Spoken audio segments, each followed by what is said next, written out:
স্বাগত জানাচ্ছি চ্যানেল 24 এর নিয়মিত আয়োজন বিভাগীয় খবরে। ভিন্ন রকমের খবর নিয়ে আমাদের এই আয়োজন। আজকে জানাবো ঢাকা বিভাগের জেলাগুলোর খবর, আর বিস্তারিত জানাতে আপনাদের সাথে আছি আমি রোকসানা জুই। কাঁচা খাওয়া হচ্ছে নানান রকম সবজি। শুনতে অবাক লাগলেও এমনই এক ব্যক্তির দেখা মিলেছে কিশোরগঞ্জে, যিনি রান্না করে খাওয়ার চাইতে কাঁচা খেতেই স্বাচ্ছন্দ্য বোধ করেন।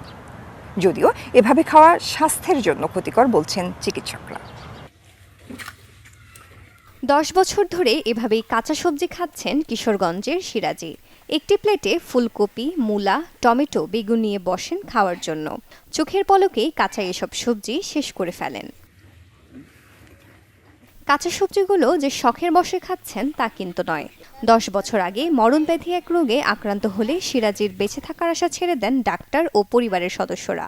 তবে প্রচুর পরিমাণে ফল ও শাকসবজি খেলে হয়তো কিছুদিন বেঁচে থাকতে পারেন। ডাক্তারের কাছ থেকে এমন আশ্বাস পেয়ে প্রথমে রান্না ও পরে এক পর্যায়ে কাঁচা খাওয়ার চেষ্টা করেন। এরপর থেকে সব খাবার কাঁচাই খেয়ে যাচ্ছেন। এতে বেশ সুস্থভাবেই বেঁচে আছেন তিনি। আমার হেপাটাইটিস বি ভাইরাসে আক্রান্ত হই আমি। হওয়ার পরে আমার শারীরিক অবস্থা খুব খারাপ ছিল। আমি একসময় কথাবার্তা বলতে পারছি না, হাঁটতে পারছি না। শারীরিক অবস্থা এমন খারাপ ছিল, আমার 2 দিনে হাঁটাইছে। তারপরে ডাক্তার সাহেব বলছেন যে প্রচুর শাকসবজি খাওয়ার জন্য এবং প্রচুর রেস্ট নেওয়ার জন্য। তারপরে আমি কাঁচা শাকসবজি প্রচুর খাই এবং বেল খাই। বেল যখন না পাই তখন বেলের পাতা খাইতাম, এইভাবে অবস্থা হয়ে যায়। তারপরে আমি প্রচুর শাকসবজি আমি রান্না করা খাইছি। খাওয়ার পরে আমি কাঁচা শাকসবজি রান্না ছাড়া খাওয়া অবস্থা হয়েছি। এখন আমি এই অবস্থায় বুঝেছি বাংলাদেশের যে কোনো কাঁচা শাকসবজি আমার পক্ষে খাওয়া সম্ভব, আমার কোনো সমস্যা হয় না। প্রতিদিন সকালে ঘুম থেকে উঠে চলে আসেন বাড়ির পেছনে ফসলি জমিতে। সেখান থেকে সবজি তুলে নাস্তা করেন। আনোয়ার সিরাজির এই কাঁচা শাকসবজি খাওয়া দেখে আনন্দ পান স্থানীয়রা। ডাক্তার বলছে ওনাকে শাকসবজি বেশি খাওয়ার জন্য। তারপর থেকে উনি রেগুলার শাকসবজি বেশি পরিমাণে খায়। তারপরেও দেখতেছে তার কোনো উন্নতি হয় না। কিন্তু উনি ভাবছে যে আমি যদি কাঁচা শাকসবজি খাই ওগুলো অনেক প্রোটিন, অনেক পুষ্টি হয়তো বা আল্লাহ রহমত করতে পারে। কিন্তু তারপর থেকে উনি কাঁচা শাকসবজি খায়, আল্লাহর রহমতে তিনি সম্পূর্ণ সুস্থ। আমাদের কাছে ভালো লাগে, দেখতে ভালো লাগে, আসি আনন্দ পাই। সে যেভাবে খেতে পারে এভাবে অনেকে খেতে পারে না। তিনি নিজের যে খেতে যেগুলো শাকসবজি হাতে নিজে তৈরি করে ওইগুলাই তিনি প্রতিদিন খাওয়া, সকালে খায়, বিকালে খায়, মানে রাত্রে খায়। তবে চিকিৎসকদের মতে এমন কাঁচা শাকসবজি খাওয়া স্বাস্থ্যের পক্ষে ক্ষতিকর। এমনকি শরীরের বিভিন্ন অঙ্গের সমস্যা হওয়ার কথাও বলেছেন চিকিৎসকরা। এইভাবে কাঁচা খাবার খাওয়া, বিশেষ করে কাঁচা শাকসবজি এবং মাছ মাংস খাওয়া অনেকটা স্বাস্থ্যের জন্য ঝুঁকিপূর্ণই বলা যায়। কারণ কাঁচা শাকসবজি খেলে বিভিন্ন ধরনের পার্শ্ব প্রতিক্রিয়া হতে পারে। বিশেষ করে আমরা জানি যে খাবারটা যখন রান্না করা হয় তা হজমের জন্য সহায়ক হয় এবং এর খাদ্য গুণাগুণগুলো ভালোভাবে পাওয়া যায়। এখন হয়তো বা ওনার কোনো শরীরে কোনো অ্যাডাপ্টেশন হয়ে গেছে, এবার শাকসবজি বা মাছ মাংস কাঁচা খেয়ে ওনার কোনো প্রবলেম হচ্ছে না বা হজমের সমস্যা হচ্ছে না। তো এটা আসলে একটা অবাক হওয়ার বিষয়। আনোয়ার সিরাজের এমন কাঁচা সবজি খাওয়া দেখতে প্রতিদিনই দূর দূরান্ত থেকে মানুষ আসে তার বাড়িতে। Desk report, channel 24। মুন্সিগঞ্জে অবৈধভাবে বালু উত্তোলনের সময় নির্বিচারে কাটা হচ্ছে কৃষি জমির মাটি, আর এতে নদী তীরবর্তী বিভিন্ন এলাকায় দেখা দিচ্ছে ভাঙন। আর এই বালু উত্তোলনকে কেন্দ্র করে গেল 1 মাসে ঘটেছে 6টি সংঘর্ষের ঘটনা, আর এতে গুলিবিদ্ধ সহ আহত হয়েছেন অন্তঃসত্ত্বা এক নারী সহ অন্তত 16 জন। অবৈধভাবে বালু উত্তোলনের মহোৎসব চলছে মুন্সিগঞ্জের মেঘনা নদীতে।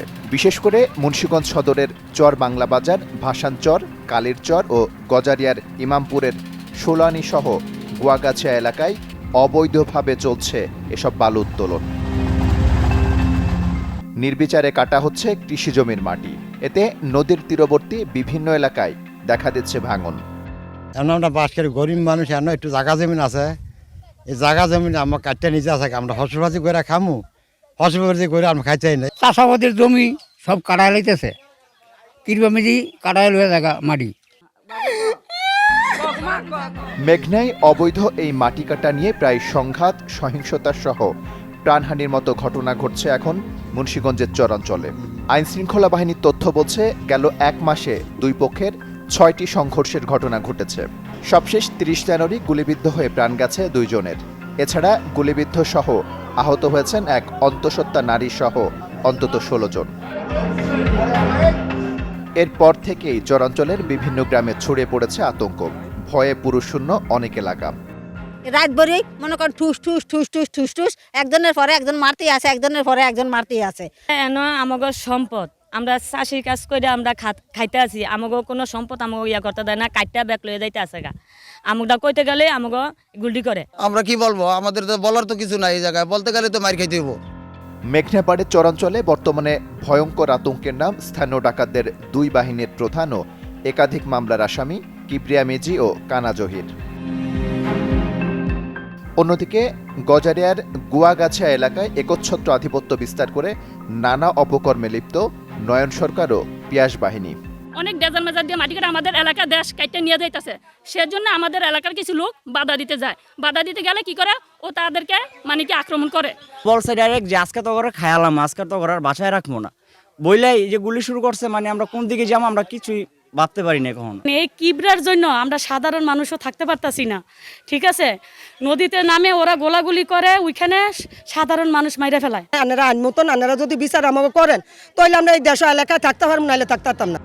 এদিকে চলমান পরিস্থিতির কথা স্বীকার করে প্রশাসন ও আইনশৃঙ্খলা বাহিনী বলছে তালিকা করা হয়েছে চিহ্নিত অপরাধীদের, শিগগিরই কঠোর ব্যবস্থা নেওয়া হবে। তবে এসব ঘটনায় কথা বলতে রাজি হয়নি নৌ পুলিশ। আমরা কিন্তু এলাকা থেকে বিভিন্ন কারা এই কাজগুলো করছে সেই নিউজগুলো আমরা পাই এবং আমরা সেগুলোকে টার্গেট করে আমাদের অ্যাকশন প্ল্যান সাজাচ্ছি। এ পর্যন্ত যাদেরকে আমরা টার্গেট করেছি আমরা তাদেরকে ধরতে পেরেছি অনেককেই, এবং অনেকগুলো অভিযান সফলও হয়েছে। আমরা জেলা পুলিশ, নৌ পুলিশ, কোস্টগার্ড এবং জেলা প্রশাসনের সাথে সমন্বয়ের মাধ্যমে আমাদের অভিযান চলমান রয়েছে এবং আগামী দিনগুলোতে এই অভিযান আরও জোরদার করা হবে। গত এক মাসে মেঘনায় অবৈধ বালু উত্তোলনে সংঘাত সহিংসতার ঘটনায় মুন্সিগঞ্জ সদর ও গজারিয়ায় বেশ কয়েকটি মামলা ও লিখিত অভিযোগ দায়ের করেছেন ভুক্তভোগীরা। তবুও ধরাছোঁয়ার বাইরে রয়েছে মূল অভিযুক্তরা। Desk report, channel 24। প্রশাসন কঠোর হলে আর সঠিক উদ্যোগ গ্রহণ করলে ইতিবাচক পরিবর্তন সম্ভব, আর তারই জ্বলন্ত উদাহরণ ফরিদপুরের পাসপোর্ট অফিস। কোনো রকম ভোগান্তি আর হয়রানি ছাড়াই সেবা পাচ্ছেন স্থানীয়রা। অসাধু কর্মচারীদের সঙ্গে হাত মিলিয়ে ফরিদপুরের আঞ্চলিক পাসপোর্ট অফিসে গড়ে উঠেছিল একটি দালাল চক্র। ঘুষ দিলে কাজ হতো বিদ্যুৎ গতিতে, আর না দিলেই চরম ভোগান্তির শিকার হতেন পাসপোর্ট আবেদনকারীরা। একসময় দালালের হাতে জিম্মি থাকা সেই পাসপোর্ট অফিসে এখন সহজেই সেবা পাচ্ছেন গ্রাহকরা। উদ্দেশ্য প্রণোদিতভাবে যে হয়রানি করা হতো তা থেকে পরিত্রাণ মিলেছে পাসপোর্ট প্রত্যাশীদের। কোনো রকম ভোগান্তি আর হয়রানি ছাড়াই সেবা পাচ্ছেন স্থানীয়রা। থানা থেকে আইছি, আমি খুবভাবে ভালো মতল আমি পাসপোর্ট বানাইতে দিছি, ফিঙ্গার দিয়ে বাড়াইছি, কোনো জাম নাই, ভালো মতল দিছি। আগে যেরকম দেখছি এরকম নাই, খুব সুন্দর পরিবেশ আছে। ওই জায়গায় এসে 101-এ গেছি, ওইখান থেকে সই নিয়ে এই জায়গায় আইছি। এই জায়গায় এসে সব কিছু ফিঙ্গার দিয়ে সব কাজ কমপ্লিট করে এখন বাসায় চলে যাইতেছি, বাট কোনো ভিড় হয় নাই। আমরা সব সময় চেষ্টা করি যেন আমাদের এখানে কেউ এসে লাইনে না দাঁড়ায়, দ্রুততার সাথে যেন চলে যেতে পারে, কারণ পাবলিক দাঁড়ায় থাকা মানে তাদের মধ্যে একটা নেগেটিভিটি চলে আসা। আমরা কোনোভাবেই চাই না মানুষের মধ্যে নেগেটিভিটি আসুক। কোনো দালাল যেন আমাদের অফিসে আসতে না পারে, কোনো বাড়তি পাবলিক যেন এসে মানুষকে হেনস্থা করতে না পারে, আমরা সেদিকে নজর রাখতেছি। অনেক কিছুই পরিবর্তন হয়েছে, যেমন এইখান দিয়ে ঢোকার সময় আমরা যতটুকু পারি মৌখিকভাবে সেবা দেওয়ার চেষ্টা করি। কোথায় গেলে সুবিধা হবে ওদের ওইখানে পাঠাই, বা ফিঙ্গারের জন্য যারা আসে যেভাবে সহযোগিতা করার মৌখিকভাবে আমরা ইনশাল্লাহ করি। ফরিদপুর পাসপোর্ট অফিসের উপপরিচালক বলেন, আবেদনকারীরা নিজে ফর্ম পূরণ করবেন, জমা দেবেন এবং নিজে পাসপোর্ট নেবেন। জানান, রাজনৈতিক পট পরিবর্তনের পর দালালদের কঠোরভাবে নিয়ন্ত্রণ করা হচ্ছে, আর অসাধু কর্মচারীদের বিরুদ্ধে নেওয়া হচ্ছে ব্যবস্থা। দালালদের দৌরাত্ম দূর করার জন্য এখানে আমি বেশ কিছু স্টেপস নিয়েছি। যেমন আবেদনকারীদেরকে যারা দালাল দিয়ে এসেছে তাদেরকে জবাবদিহিতার মধ্য দিয়ে যদি বুঝতে পারি তারা দালাল দিয়ে এসেছে, তাহলে তাদেরকে তাদের এলাকায় যে 100 জন, 50 জন, 150 জন এরকম করে তাদেরকে তাদের আত্মীয়জনকে জানাতে বলা হচ্ছে এবং তার একটা স্বাক্ষর নিয়ে আসতেছে। ফলে যে স্পট থেকে দালালরা সৃষ্টি হচ্ছে সেই স্পটে কিন্তু আমি আবেদনকারীদের মধ্য দিয়েই সেই কাজটা করে দিচ্ছি। আর যারা দালালবিহীন অবস্থায় আসতেছে আমি তাদেরকে কুইক সার্ভিস দেওয়ারও একটা ব্যবস্থা চালু করেছি। সর্বোপরি অনেক সময় দালালদেরকে ধরে তাদের কাছ থেকে টাকা নিয়ে আবেদনকারীকেও আমরা ফেরত দেওয়ার জন্য চেষ্টা করেছি এবং আমরা সফলও হয়েছি। প্রশাসন কঠোর হলে আর সঠিক উদ্যোগ গ্রহণ করলে ইতিবাচক পরিবর্তন করা সম্ভব। তারই জ্বলন্ত উদাহরণ ফরিদপুরের passport office. Desk report, channel 24। দেশের সবচেয়ে গরিব জেলা মাদারীপুর। বাংলাদেশ পরিসংখ্যান ব্যুরো প্রকাশিত এক প্রতিবেদনে উঠে এসেছে এমন তথ্য, আর এমন রিপোর্ট মানতে নারাজ মাদারীপুরবাসী। আর এ নিয়ে সচেতন মহলে চলছে তীব্র সমালোচনা। মাদারীপুর দেশের সবচেয়ে গরিব জেলা, যেখানে দারিদ্র্যের হার 54.4%। এমন তথ্য উঠে এসেছে বাংলাদেশ পরিসংখ্যান ব্যুরো প্রকাশিত দারিদ্র্য মানচিত্রের পরিসংখ্যানে। নিজ জেলায় নজিরবিহীন উন্নয়নের পরও এমন প্রতিবেদন মানতে নারাজ মাদারীপুরবাসী, রীতিমতো বিস্মিত এবং ক্ষুব্ধ। এ নিয়ে জেলা সদর সহ বাকি উপজেলায় চলছে সমালোচনার ঝড়। বিবিএসের প্রতিবেদনে সঠিক তথ্য উঠে আসেনি বলে অভিযোগ তুলেছেন জেলার বাসিন্দারা। প্রত্যেকটা এলাকায় আপনার মনে করেন ইউরোপ, ইতালি, গ্রিস, ইউরোপের এমন কোনো দেশ নাই যে লোক না আছে ডাসার উপজেলায়, এবং মানুষ দিন দিন আপনার এই কর্মসংস্থান বাড়তেছে। ডাসার উপজেলা সবচেয়ে দরিদ্র সীমার নিচে বর্তমানে, কিন্তু এটা কিসের ভিত্তিতে জরিপ হয়েছে সেইটাই আমি বর্তমানে আমার মাথায় আসতেছে না, কিসের ভিত্তিতে জরিপ হচ্ছে। এলাকার শতকরা 90% লোকেই প্রবাসী। ওই হিসাবে ডাসার উপজেলা আমি তো গরিব মনে করতেছি না। কি ভাইবা যে এইগুলা নিয়ে মানুষ আলোচনা করে, তারপর মিডিয়া এইগুলা ছড়াইতেছে, এটা কেমনে সম্ভব এটা তো বুঝতেছি না। আমাদের মাদারীপুরের লোক সবচেয়ে ভালো আছি, কোনো সমস্যা নেই আমাদের। আমি সাধারণ কাজ করে আমি ভালো আছি, খাইয়া কোনো সমস্যা নেই আমার। আমিও ভালো আছি, আরো লোকজনও ভালো আছে। 20 বছর পূর্বে যে কন্ডিশন ছিল বর্তমানে তার চেয়ে অনেক উন্নত। এর মূল কারণ হলো রেমিটেন্স। বাংলাদেশের এই মুহূর্তে মাদারীপুরে বাংলাদেশের সবচেয়ে বেশি সংখ্যক লোক ইটালিতে আছে। জরিপটা সঠিক নয়, কারণ আমাদের মাদারীপুরের অর্থনৈতিক যে পরিস্থিতি, স্থানীয়ভাবে যারা আছে তারা খুবই সচ্ছল। কখনো কখনো কোনো স্টাডি রাজনৈতিক দৃষ্টিভঙ্গির থেকে করা হয়, এবং সেই করা হয় বলে মনে হয় আর কি। রাজনৈতিক দৃষ্টিভঙ্গির থেকে কোনো ভৌগোলিক জায়গাকে অতি প্রাধান্য দেওয়া হয়, আবার কোনো ভৌগোলিক জায়গাকে প্রাধান্য নেতিবাচকভাবে প্রাধান্য দেওয়া হয়। তবে জেলা পরিসংখ্যান কর্মকর্তা জানান, এই রিপোর্টটি 2022 সালের। তখন 119টি মানদণ্ড মেনে করা হয়েছে, যা 2025 সালে প্রকাশিত হওয়ায় সাধারণ মানুষের মনে কিছুটা বিভ্রান্তি ছড়াচ্ছে। 2016 সালের সেই ম্যাথোলজি বা মডেলটা ছিল ভিন্ন।